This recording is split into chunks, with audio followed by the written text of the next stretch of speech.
Das ist der Stellvertreter Gottes auf Erden. Da weiß Gott gar nichts von. Wenn der das wüsste, der würde sich im Grab umdrehen. Der Stellvertreter Gottes auf Erden ist also ein verbitterter, verstockter deutscher Katholik mit Augenringen wie die Panzerknacker. So ein Gesicht kriegt man also, wenn man 80 Jahre lang die Menschen liebt. Das kommt wahrscheinlich vom vielen Frohlocken.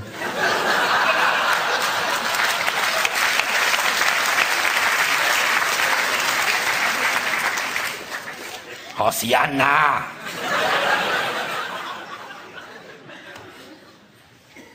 Wie ist der mit dem Gesicht Papst geworden? Hochgeschlafen hat er sich nicht. Ja. Ratzinger. Ratzinger klingt auch schon wie so ein billiger Weißwein. Hä?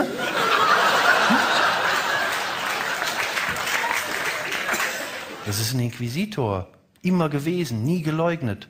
Glaubenskongregation heißt das heute. Ja, Reider heißt auch Twix. Die Exorzismusschulen schießen wie Pilze aus dem Boden. Es wird zurzeit weltweit der Teufel ausgetrieben, wie lange nicht mehr. Das ist der nette Hardliner aus Altötting. Ja, stellen Sie sich's vor, Sie haben eine Tochter, die ist 18, hat eine affektive Schizophrenie. Ja, da holen Sie doch den Exorzisten, oder? Ja, wenn Sie katholisch sind, sollten Sie das tun. Das ist so angedacht. Herr Pastor, die Kleine hört Stimmen. Ja, ich komme gleich. Ja, dann kommt er und der Kleinen geht's schlecht, die liegt da und der ist ganz schwarz und bespritzt sie mit Wasser und drückt ihr das Kreuz auf den Körper und beschimpft sie auf Lateinisch als Teufel. Ja, da wird die doch gesund. Aber ratzfatz wird die gesund. Das ist mal ein Menschenbild, hä? Heerscharen von Eltern und besorgten Pädagogen und Erziehungswissenschaftlern zerbrechen sich den Kopf, wie es den Kleinen besser geht seit Generationen und die machen, was sie lustig sind. Die Moslems müssen 5-mal am Tag auf die Verfassung schwören, bis die Finger bluten. Und unsere eigene Kirche macht hier ihre Parallelgesellschaften auf. Das verletzt mein sittliches Empfinden. Wir gehen mit den anderen Fundamentalisten ins Gericht in anderen Religionen. Wir haben unsere eigenen noch nicht mal in der Kontrolle. Wir haben reichlich zu tun, offensichtlich. Vor 2 Wochen hat der Ratzinger die Vorhölle abgeschafft. Ja!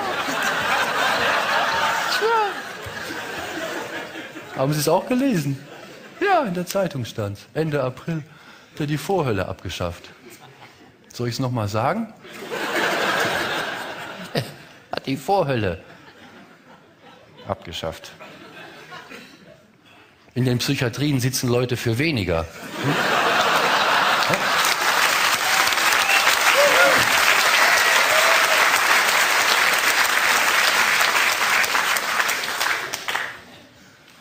Ich habe heute Morgen die Vorhölle abgeschafft. Ja, ja. Und ich bin der Kaiser von China. Doch wirklich, um 8 Uhr habe ich die Vorhölle.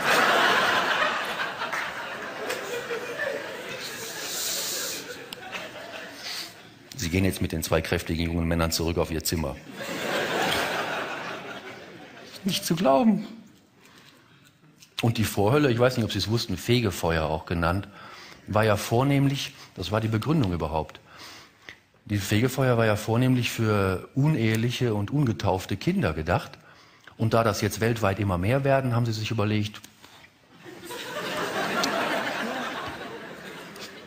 toll, wir machen uns die Welt wieder, wie sie uns gefällt.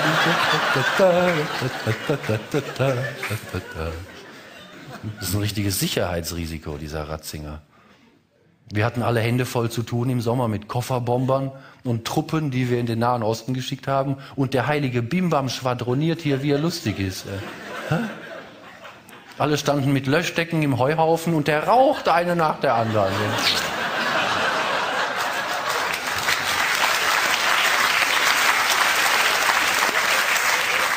Ach, gestern Morgenpost. Haben Sie auch gelesen? Papst kauft Viagra-Fabrik. Ja.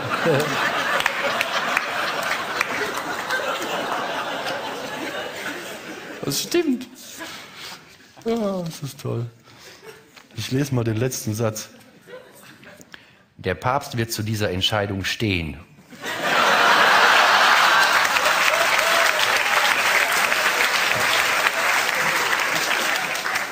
Die Frauen sind für den Vatikan immer schon, und das scheint sich ja nicht zu ändern mit dem netten Hardliner aus Altötting, die Frauen sind für den Vatikan immer schon Menschen zweiter Klasse.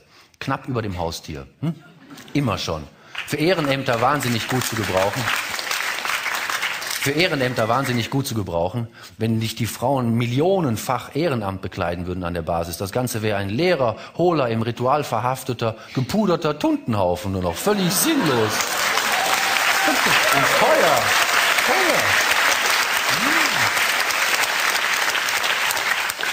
Richtig teuer. Ja, sicher. Küss mein Ring, du hast ihn noch bezahlt. Ja. Ja, klar. Deswegen heißt er doch auch so, Benefiz der 16. Ja. Natürlich. Diese ganzen Religionen sind ein einziger feuchter Männertraum, ich sag's Ihnen. Von Männern, für Männer. Ja, sicher. Allein schon dieses Papamobil. Das ist doch eine Monty Python-Nummer, oder? Da sitzt einer im Panzerglastresor und predigt Gottvertrauen. Dem glaube ich doch alles.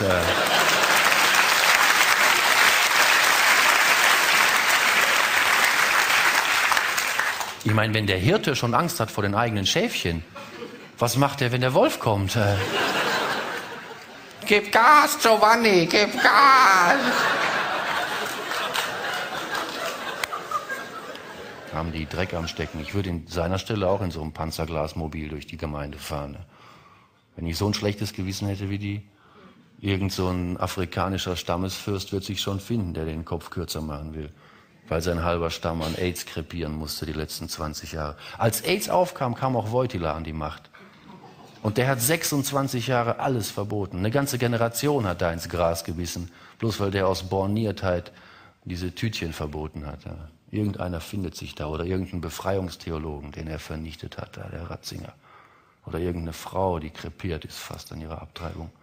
Da hätte ich auch ein Panzerglasmobil, klar. Wenn Sie mal Zeit haben abends und Sie haben einen Computer mit Google, mit Internetanschluss, dann gehen Sie zu Google und tippen Sie oben in die Suchleiste einfach 2 Begriffe hintereinander weg ein. Vatikan und Mafia. 70.000 Treffer. Der Abend ist gerettet.